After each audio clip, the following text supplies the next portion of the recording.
कर्नाटक सरकारने सन्मानाने मरण्याचा अधिकार लागू केलाय। सुप्रीम कोर्टाच्या निर्णयाची कर्नाटक सरकार अंमलबजावणी करणार आहे। ज्यांना बरं होण्याची आशा नाहीये किंवा ज्यांच्यावर जीवनरक्षक उपचार सुरू ठेवायचे आहेत त्या रुग्णांना हा अधिकार देण्यात आलाय।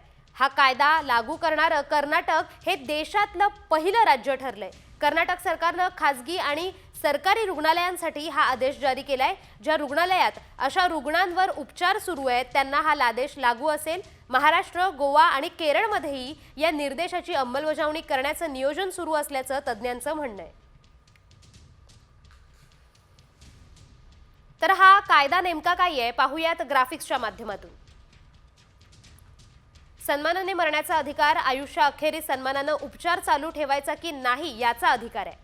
गंभीर असाध्य आजारांना त्रस्त आणि जीवनरक्षक उपचार नको असल्यास हा अधिकार आपण लागू करून घेऊ शकतो। न्यूरोसर्जन, सर्जन, भूलतज्ञांच्या समितीची नेमणूक या संदर्भात करण्यात आलेली आहे। तज्ञ समितीच्या निर्णयानंतरच रुग्णाला सन्मानाने मरण्याचा अधिकार मिळणार आहे। महाराष्ट्र, गोवा आणि केरळमध्येही असा कायदा करण्याचं नियोजन सुरू आहे।